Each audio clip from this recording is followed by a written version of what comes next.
Hello, and welcome back to Trek Prime. This is going to be our first official episode of this series. I consider the last one we did about the Universal Translator a pilot, a run-through. And we've run through this one, haven't we? Getting the audio worked out and everything? Yeah, it sounds like we got it worked out. we had some audio issues with this. Jeff over here was reverberating like a Cylon or a freshly assimilated Borg. It was kind of insane. So we had to work the system out where it actually functioned correctly. But, that's how it works.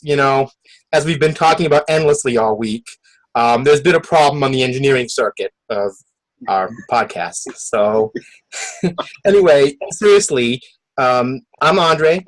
This is Jeff. And today we're going to be talking about a subject that has to do with this particular Starship Enterprise. This is my original Playmates model. The saucer has been off this model more than I think it was on the actual ship. Did all the detailing of it. And it's a subject that you picked for this week. We're trading off subjects each time we do a podcast. And what is the subject and the framework behind it? Well, the subject I wanted to talk about this week was families on starships. Right. And the reason why I picked that subject was because, in all the years that I've, met people who like Star Trek and been in some of their clubs, it was a topic that would come on and it would just go on and on and on, and they would, really go into it with that. And it's like, for me, I didn't really understand why it was such a big deal, but I thought it would be a good thing to talk about here today on this. So, you were mentioning a point as we rehearsed doing this video about how, as Star Trek often does, the idea of families on starships relate to a real-world phenomenon in the modern naval tradition. Can you go into that a little bit? Yeah. Well, military bases, because I used to be in the Air Force, military bases have what they call family housing. And that would be for people who had gotten married and had kids, and they would take them out of the dorms and move them into an appropriate apartment kind of place where they had, extra bedrooms and stuff like that for the kids. And so, military bases, they're scattered all over the place. And a lot of these military bases, they have, weapons and things like that, which would make them prime targets for, terrorist attacks or, even if a war broke out, they would be targeted by missiles and stuff like that to be eliminated. And so, people, in the Star Trek fandom that would sit there and say, oh, well, it's too dangerous to have children on starships. I have to think back to all the times when I was in the military, especially during the Desert Storm, and they had the base on alert a lot of times because they got like a warning or something like that. How many times, we could have been hit, but yet they stayed there. They didn't say all the families and kids had to leave the base. They stayed right there. So they were protected too. And, I think it's something that goes back to, a long tradition with humans. We put ourselves in harm's way all the time. We fly in airplanes, they could crash. We get into vehicles, we drive on the road, we could get into an accident there. We put our families in all kinds of situations that could be deadly. And so why would it be any different in the 24th century to have, a starship with some children on board and families and stuff like that? I just don't see the difference. I think it's, And of course, to give this a bit of a Vulcan angle, I suppose you could say, the idea in that sense of families being on board a Starfleet vessel in the 24th century, when they've explored a good deal of the Alpha Quadrant in particular, would be perfectly logical, and also in keeping with Gene Roddenberry's original idea of Star Trek as exploring the human condition in a space-age format. Goes right with that. Yeah, it creates a lot of, story ideas, that they could, visit later on, with the show, having, stuff that we didn't get to see in TOS, they could bring up in Next Generation because now they have that extra element there that they didn't have before.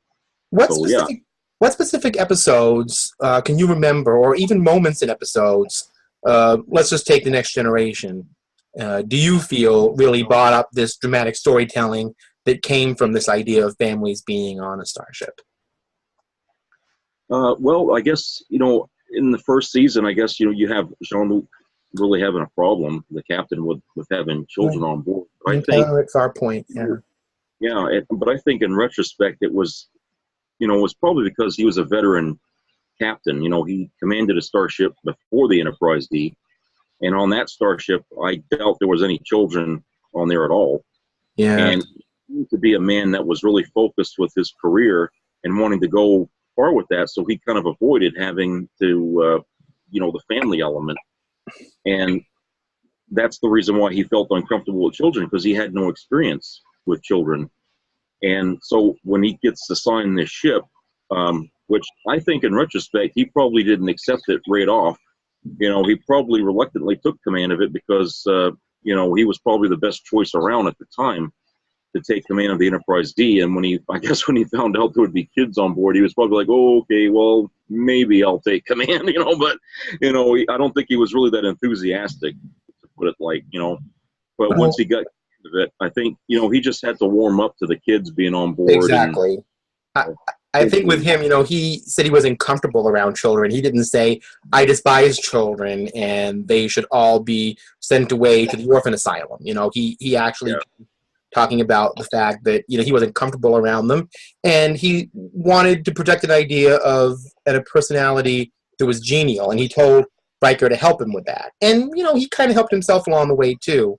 One episode that really stood out early on in my mind was an episode called When the Bow Breaks. The Enterprise encounters this planet they thought was mythical, but they had problems conceiving, so they kidnapped some of the Enterprise D's crew members, and there was a scene in the briefing room where Dr. Crusher and Counselor Troy are talking to some of the parents of the abducted children.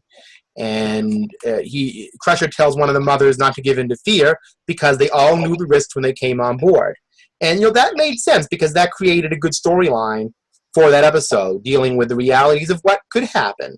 Like you said, about on modern day, military bases, how, you could have terrorist attacks, you could have, I suppose, abductions of soldiers' families. I mean, a number of things could theoretically happen if the security was, countermanded.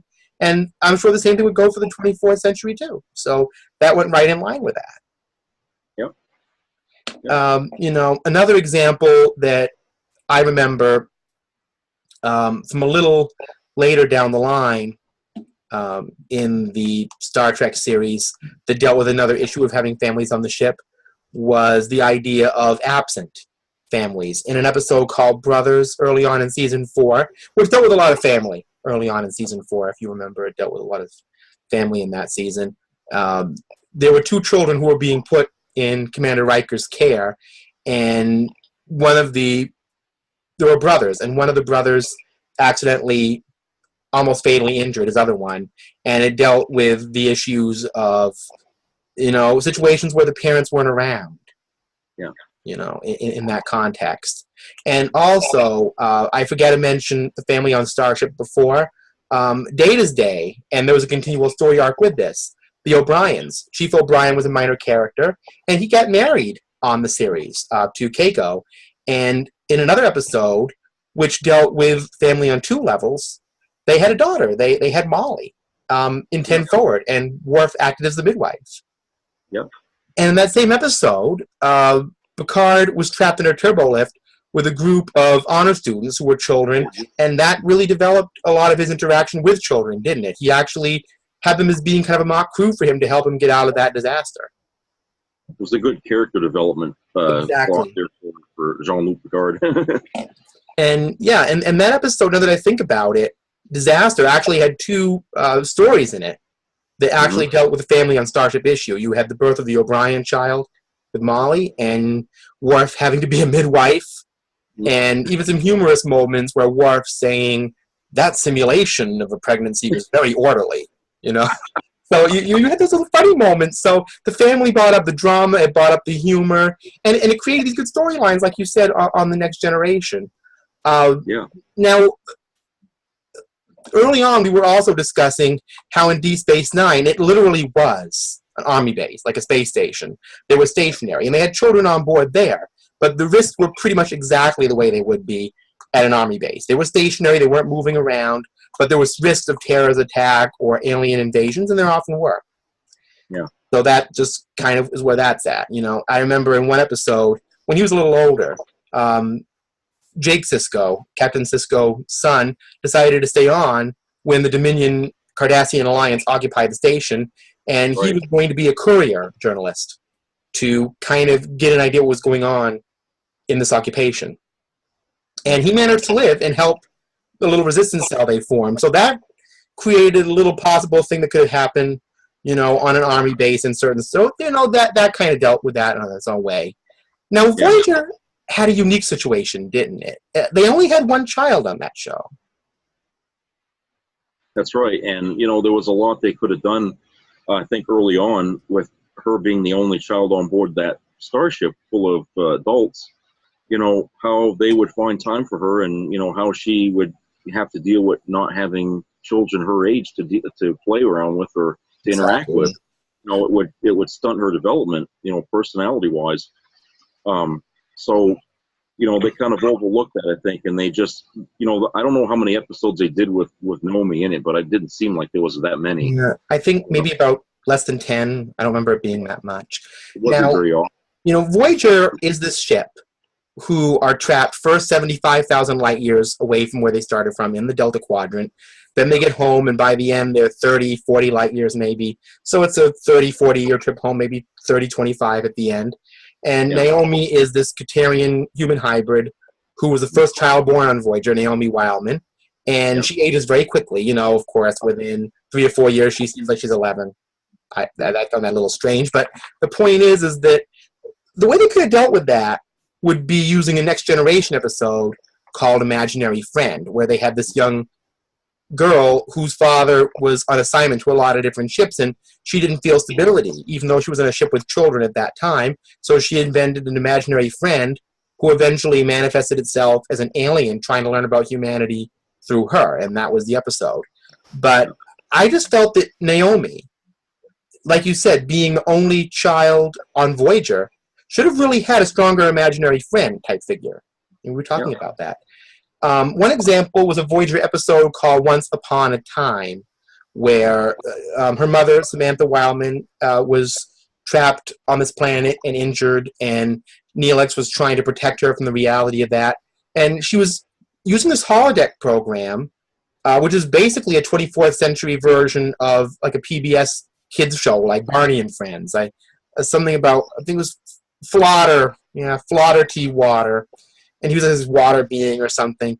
And, you know, Neelix was trying to arrange things so nothing reminded her of things that were bothering her, but things reminded him of losing his family in a disaster and all that kind of business. But, you know, I wonder what would have happened if instead of creating, you know, these kind of holographic educational programs, if Naomi didn't actually go out of her way to create real-life 24th century holographic children, maybe Vulcan children, Klingon children, or whatever, different children for her to interact with in the holodeck to help her make decisions, kind of like an imaginary friend she could manifest, you know?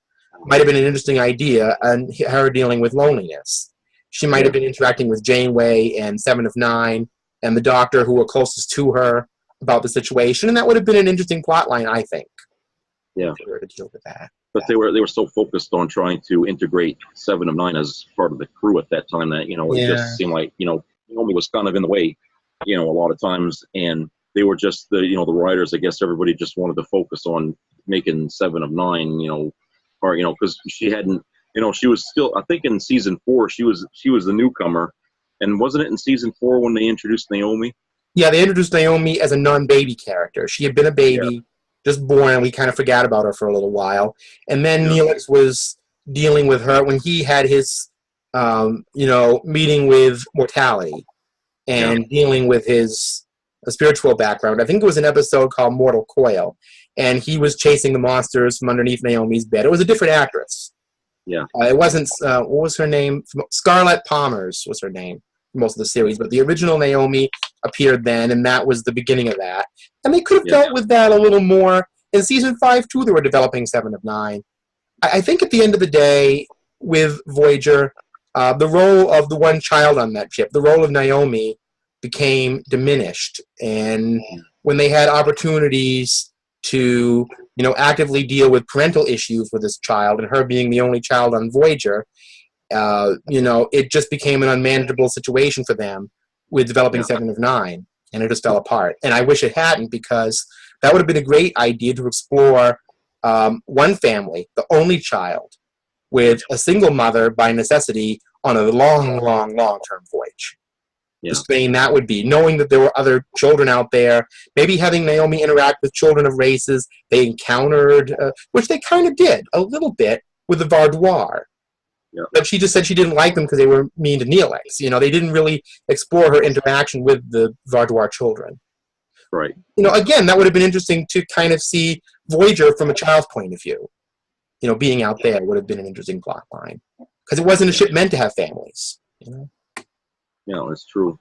But at the same time, I think it wasn't implausible for them to have children or something, or families on board, because, like you had mentioned in the first episode of Deep Space Nine, they had Jake Sisko and his father and mother was on board the Saratoga. Yes, that certainly was a less sophisticated ship than the Voyager. Miranda class, yeah. Yeah, and so I think at the time, it wasn't frowned upon like it was in the TOS era. They were loosening up a little bit because the voyages had to be longer, because the expanse of the Federation was reaching out into greater and greater areas, and so the ships had to be able to stay out there longer. That's why the Galaxy class ship was so much larger than most ships.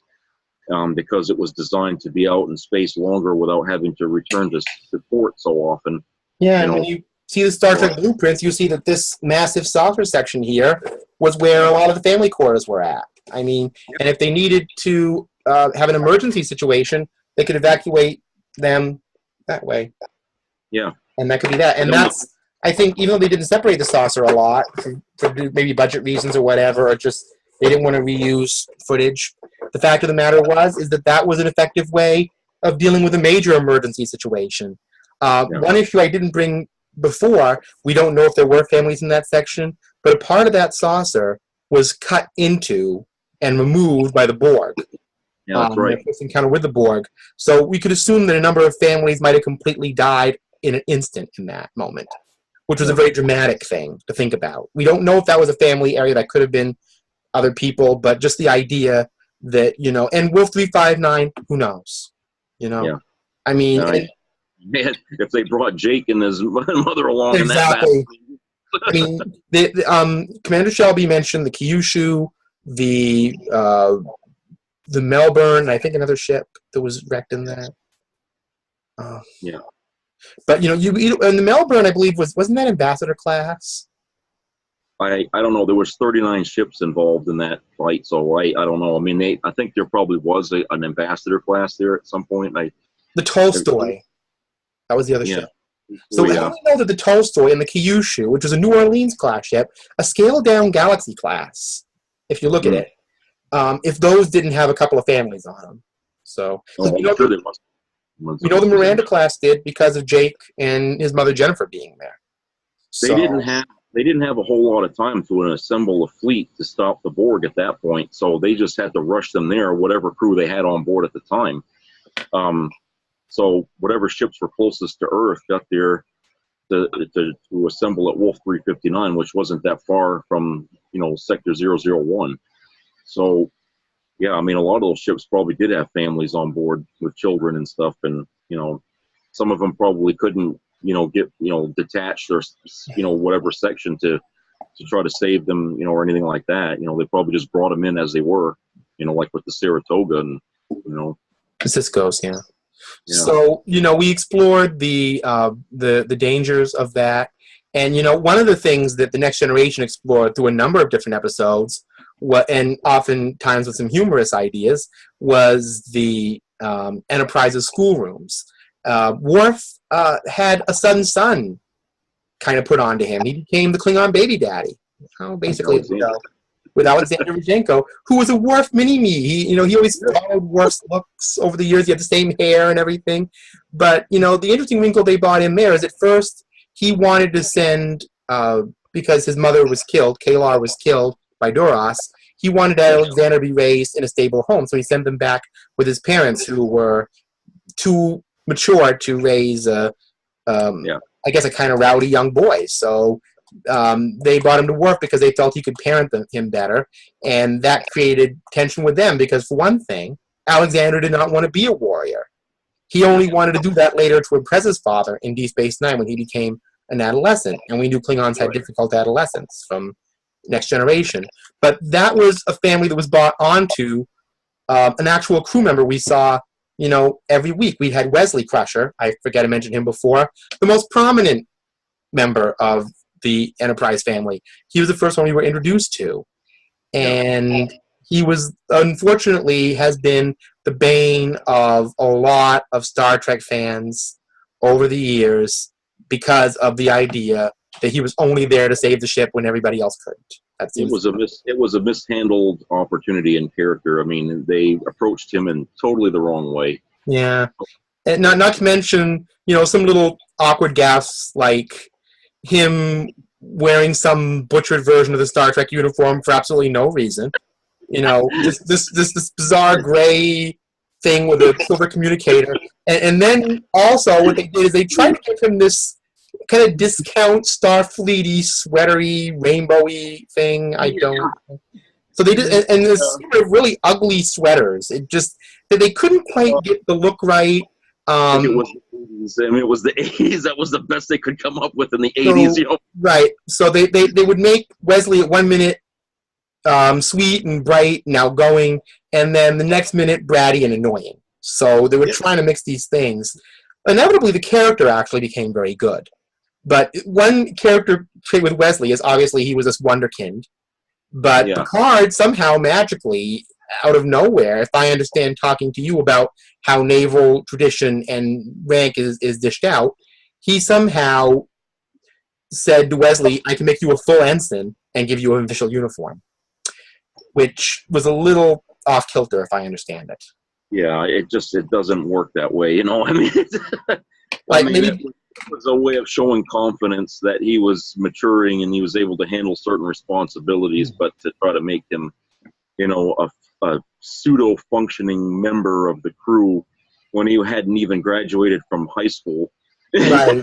I mean, Wesley, when he got that uniform, wasn't he about 18, 19 maybe? 17 or 18, I guess. I don't know. He was like, he'd be like a 12th grader, basically. Yeah. And they just, and the kind of guy who would probably be going into Starfleet Academy his first year. And we didn't really get to see him interact with any other kids on the ship, in that kind of a setting where he was in school, except for this one fellow that stole a shuttlecraft, from the Enterprise. Oh, Jake Curlin, yeah. Yeah, I mean, that was the only time we ever saw him with somebody his own age, but most of the time it was like Wesley and, and then, of course, that one episode where the bell breaks where they had all these kids that were way younger than him. Right, he was like a babysitter to them, But the thing is and actually, if I remember, not a terrible one, but the thing is that with, he got him out of there, he got him calmed down, he did what he was supposed to do. But the thing with Wesley, though, is that, and this brought up another issue, where are the teenagers? Like you said, we only saw that Jake Curlin. Where were these I'm sure there were teenage girls going through pubescent issues, and I'm sure there were teenage boys going through their pubescent issues and having teenage issues on the Enterprise. I'm sure if they had families, like Jake Sisko was a teenager. Yeah. So, why didn't they have Jake Sisko age kids on the Enterprise D we saw, high school era kids? Was it that girl that was an elastomorph or something where she could change her shape? Remember she had that? She was an alien, yeah. I mean, that was a situation they could have had her as a part of the crew or one of the families. I know. Or something like that, and she could have been on the ship, and that would have been a perfect, thing for him, to develop his character better, to have somebody that was his age. They only kind of did that when he returned from the Academy on leave with Ashley Judd as Robin Leffler. But again, he was sort of a cadet by then, so he was more official. Yeah, but by then it was like, it's not really that interesting because he's not in the show all the time. He's just a guest star. He's going to be leaving anyway, so it's like, okay, and then I'm gone. So there was no feature with that. Again, Wesley was a missed opportunity to express what it would have been like to have been a teenager on a ship. And he was kind of like Wesley in a way. Everybody at my age that was watching that show at the time expected Wesley to be a representation of us.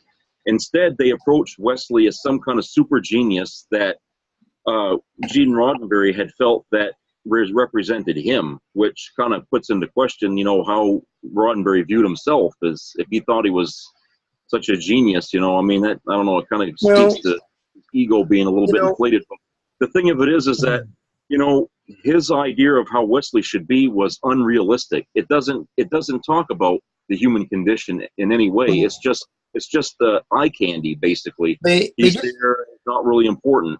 They did that with Jake Sisko, made him more of a realistic child, which I think was good.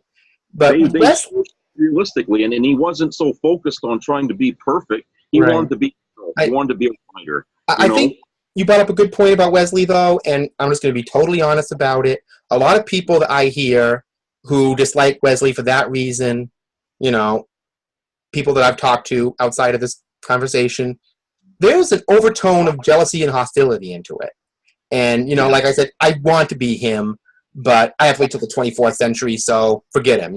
But like I said, there's pettiness, I'm sure, there too. But that is a valid point that to an audience of people who are not like Wesley, who have not lived that kind of charmed life that he had, having him be this genius wonderkind with a lot of opportunities put his way could be off-putting to the audience of Star Trek at the time. Yeah, but the thing of it was, though, is it wasn't just that he was so smart. It was that they also imbued on him abilities that nobody else had. Okay, like when he met the Traveler, and all of a sudden now he's going to turn into this sort of a god-like creature. Now, how many kids go through that? I mean, we couldn't relate to that at our age. They kind of put Wesley into another place.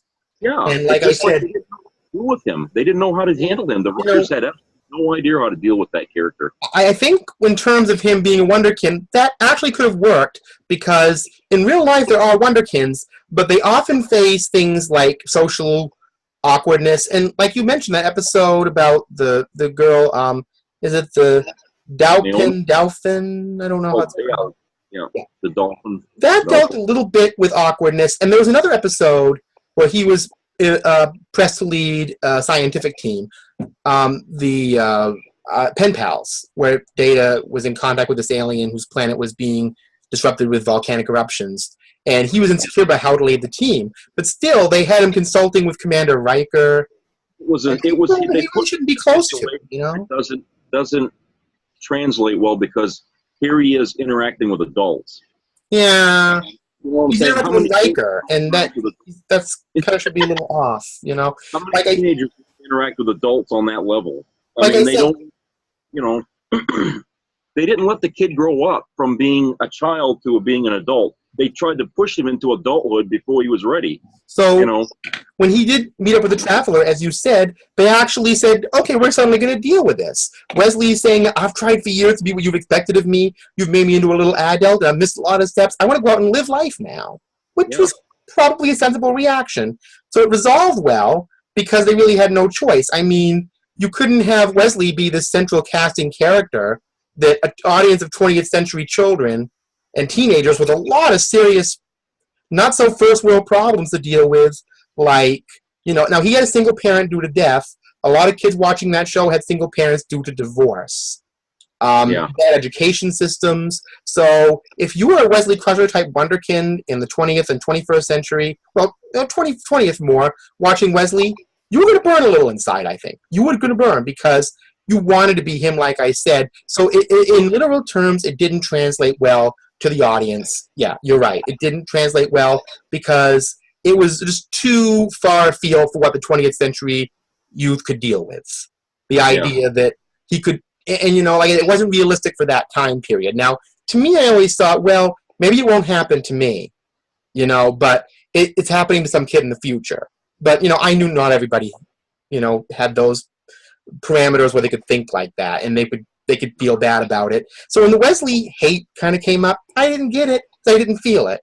But I think that as, time has gone on, I understand how some of those people might have had lives very different to Wesley. Maybe they were like Wesley, but they couldn't develop. Jake Sisko did not want to be like his father. He did not want to be in Starfleet Academy. he wanted to go off and do his own thing. So that made him a more realistic teenager.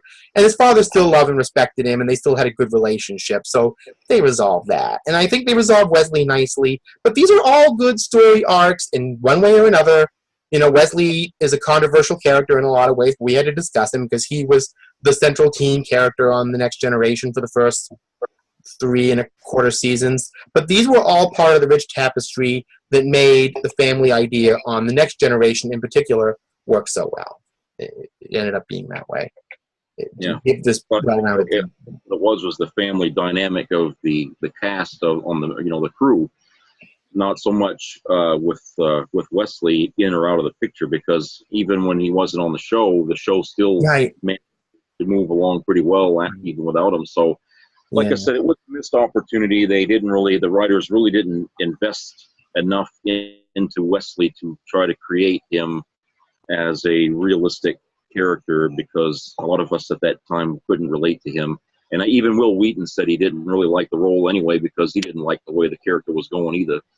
So I just, I think what they did is they learned from their mistakes on The Next Generation, and when they moved to Deep Space Nine, they kind of corrected that when they brought in Jake Sisko's son Jake there. So it is what it is. Like I said, and I don't know if it has to do with Wesley. I think a lot of people complain about families being on the Enterprise D for the same reason. All right, I'm going to get a little personal about this. When I was going to school, I don't know what your experience was.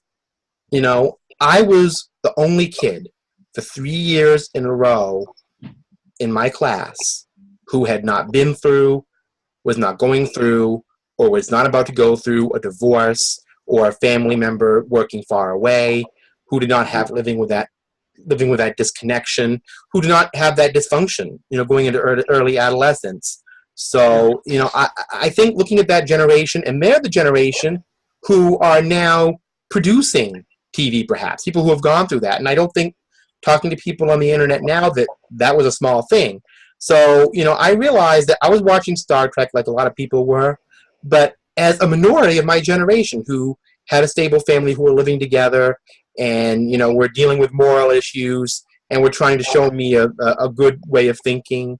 And, with Star Trek, I kind of saw that reflected, and it helped me deal with challenges as well as being entertained by a show. I grew up with the idea that, hey, there are families on this ship, and they're working, and they're doing things. And so when people I knew who were my age group said, oh, I can't really relate to them, it was hard for me to understand again, because I wasn't looking too broadly at how different their circumstances were. And now that I see that, I can understand, I can understand why they could be annoyed at Wesley or Naomi Wildman, or the presence of families on starships in the first place. Like, oh, who needs family? Who cares? They let you down anyway. I hear that a lot, and it's sad. But the fact is that, looking at Star Trek having families on board, it's nice to know that dynamic can exist in the future and be functional. That's where it stands to me, that, you might have us as a sad, depressive youth culture looking at it, the generation after us, or maybe more mine, because I'm a little younger, it's different. But that's still, again, it still brings up a good dynamic, and I love the idea the families were there. And I think if they do a new Star Trek series, focused in the Prime Star Trek universe, the real one, the real Prime universe, I say that, the family idea should be introduced. Go ahead into the future, the 24th, 5th century, or whenever, and like you said earlier, have families be an integral part of all starships, rather than just an experiment they're doing, Yeah. Just have it be part of the whole thing. So are there any issues, again, on this family on Starship matter you wanted to discuss? I guess that's pretty much all I had to say about it. It's just, like you said, there's going to be people on one side of the aisle that were exactly having difficulty with it, and people on the other side that won't. But I think when they introduce families on the ship, it just relayed to the audience that now people are thinking differently in the future about people's mental health on these long voyages. And exactly. Counselor Troy was there also to convey that same message, that now we have to deal with people's mental condition, not so much about the condition of the ship or saving the day. We also got to deal with the interactions of the crew, so that way the crew functions more efficiently. And if that means we have to bring their families along, so that way we can get the best out of the crews that's on board, then that's what we're going to have to do. Counselor Troy, yeah, you just brought up a good springboard for a new possible episode here, but go on. Yeah, I mean, I think it's important that they did that, because it shows a progression, from the TOS into that. Now we're thinking differently. So how much different are we going to think another 100 years after that? So that's going to be a good question, and that's what a lot of Trek fans would like to see, is what happens after Nemesis.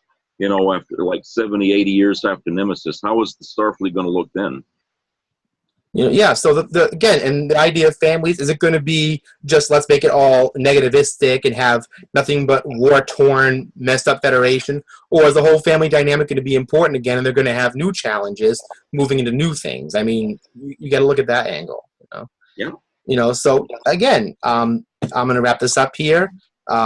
This has been Trek Prime, and we'll be back next time with yet another topic from Jeff and I. And I hope you enjoyed this video and got some insightful information from it, and maybe learned a little something while you were at it, and live long and prosper.